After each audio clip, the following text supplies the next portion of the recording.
.72 second-half ERA, late-inning Brewer leads almost always became wins. The last 2 years here, we've lost a lot of ball games from the seventh on. Rolly Fingers has given us the confidence that we can fight for 7 innings and come out a winner. Ultimately, Fingers was the difference for the Brewers, saving 16 of the team's 31 second-half wins. Swing and a miss!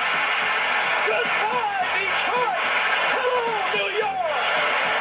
And Milwaukee will face New York for the American League Eastern Division Championship. In the AL West, the Royals had started the first half of the year terribly at 9-22. But with fresh optimism when the season restarted, the defending AL champs replaced manager Jim Fry in late August with Dick Hauser.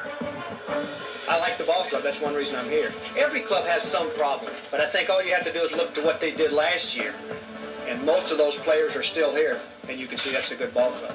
The thing that Dick Hauser brought to our ball club was a no-panic type attitude, a guy who really felt like, regardless of what the circumstances were, that we could overcome it. And I think that when you show that kind of confidence, players respond to that. Sure enough, the Royals got hot, winning 6 of their last 8 to seize first place and set up an AL West divisional playoff with first-half champ Oakland. Over in the NL, the Dodgers had the major's best record in the first half, but the split season meant fresh slates for every team, including the Astros. For whatever reason, we just couldn't get things rolling in the first half, and I guess it was a blessing that we went on strike because it was a split season. We got things together the second half. A big part of Houston's second half success was its pitching, a rotation with the lowest ERA and third most strikeouts in the National League. When you have a rotation of that magnitude, it gives you an opportunity to not have prolonged losing streaks. And we weren't a ball club that scored a lot of runs, so I think our strength was our starting pitching. And their strong-armed ace was Nolan Ryan, whose career-best 1.69 ERA was tops in the league, and whose September no-hitter was remarkably the 5th of his career. He got it! Nolan Ryan! No-hitter number 5! Congratulations to you. Good luck to you the rest of the way. It's an important game, not only for the no-hitter today, but what it means to your ball club, and I think you never lost sight of that either. Thank you. That game came in the midst of Houston's battle with the Reds for the NL West. The teams were separated by just a half game in the season's final week, but in the end, Cincinnati would be the hard-luck loser of the split-season format. They lost 3 out of their last 4, finished a game and a half behind, and despite having the best overall record in baseball, they stayed home. Their 66-42 record was for naught. The organization was adamant that this was not right, and it was really unprecedented in many ways in baseball history. Before the last game was played, they had the whole team walk a banner onto the field. The banner simply said, Cincinnati Reds baseball's best record, 1981. Like the Reds, the Cardinals could boast of their division's best overall record, but not winning either half meant their season ended without a playoff berth. Manager Herzog was very upset as he called it the Bowie Kuhn sweepstakes. The darndest decision I've ever seen in baseball. We won our division, Cincinnati won their division, and neither one of us got in the playoffs. The Expos and the 7 other postseason teams were to play in the first ever divisional playoff, with the first half winners battling the second half champs in a best-of-5 series to advance to the LCS. There's pennant fever, not only in Montreal, but across Canada. The Expos' march to the playoffs got a boost in early September when team executive Jim Fanning replaced Dick Williams as skipper. Dick Williams was as good a baseball manager of a game that I've ever been around, and I was only around him probably for a year and a half. But I think what Jim did when he took over for us, I think he relaxed the club more than anything else. Guys went out and just played every night to win a baseball game. Under Fanning, the Expos won 16 of their final 27 games, edging out the Cardinals for their first playoff appearance in franchise history. I tell you, it was really exciting. It's been a long time since we've been waiting for this, baby.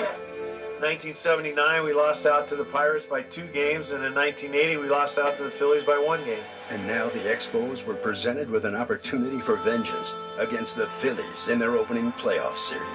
We're just about set to go here at Olympic Stadium. The Expos against the Philadelphia Phillies. There was a hatred between the Phillies and the Expos going on. That was a pretty good rivalry there. Montreal played us tough all the time. Every time we played Montreal, it didn't matter what place they were in or what place we were in. Now, and ball. The Expos certainly started the division series tough, winning the first 2 games at home to close in on a sweep. Fly ball right field. He makes the catch. The ball game is over. The Expos have beaten the Philadelphia Phillies. But back in Philly, the defending champs would not go down easily. What a grab by Smith. Oh, what a play by Smith. A double play. And after winning Game 3, the Phillies tied the series in dramatic fashion in Game 4. Vukovic slams one deep right field. It's all over. George Vukovic, a pinch hit home run. And we're going to Game 5. You never want to get a series down to 1 game, but when you drop the first 2, you got to feel like you turn the tide a little bit. Oh, my. It wasn't to be. They went on and beat us. The Expos won Game 5 3-0, making them the split-season NL East champions. And now they would chase a pennant for the first time. The NL Division Series out west featured a matchup of division rivals, the Astros and the Dodgers, who shared the same strength. The Astros had good pitching and played great defense, and I think we matched them with the Dodgers with the same type of look. And Game 1 unfolded predictably as a pitcher's duel between aces young and old. This is quite a matchup. The kid, Fernando, against the veteran Flamethrower. This is strike 3. Swing and a miss. Struck him out. 5 strikeouts for Ryan. 5 strikeouts for Valenzuela. Each starter was brilliant, yielding just 1 run apiece. And then in the bottom of the 9th, Lasorda went to his bullpen. Ashby looks a long fly ball to right field. That's a home run. It's all over. The Astros win it. 3-1. The trend of stellar pitching continued in Game 2, and the game was still scoreless when the Astros loaded the bases in the bottom of the 11th. Swung on and a line shot into right center field. Thomas on the run. Can't get it. Astros win. But even on the verge of elimination, the Dodgers still felt they had a chance. We were coming home, so we played in front of our home fans. And regardless of the situation, with 2 down or whatever, it didn't really matter because we felt confident. We always felt confident. And their confidence was bolstered in an easy 6-1 win in Game 3. Then, the next day, Valenzuela went the distance in another terrific outing. And suddenly, the series was tied. We were down 2-0, but the guys were really confident that they could come back here in our park. Thank God we're able to go into that 5th game. And in Game 5, the Dodgers finished their comeback behind Jerry Royce in a game that finished with a dramatic flourish. He's not running. He's not running to first. Now he's running. The throw is just barely in time. And the Dodgers win the final score 4-0. The Dodgers were in the NLCS for the 3rd time in 5 years.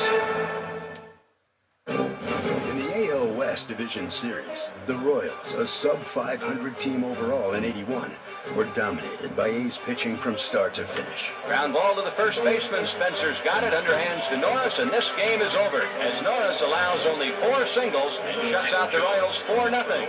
The A's pitching was excellent, and the Royals could just never get anything going offensively. Fastball struck him out. Swing. Beard has struck him out to end the ballgame. And the A's dugout erupt. While the A's swept away the West, the Yankees looked to do the same in the East against a team making its franchise postseason debut, the Brewers. We thought we had a pretty good chance in '81 to beat them, and they came to Milwaukee and they beat us the first 2 games, and it looked pretty bad for us. So we have a 2-0 lead coming back to Yankee Stadium, and all we have to do is win 1 ball game. We're feeling pretty good about ourselves. But in the 8th inning of Game 3, with the score tied at 3, Paul Molitor changed the series with 1 swing of the bat. Well hit to left. Molitor.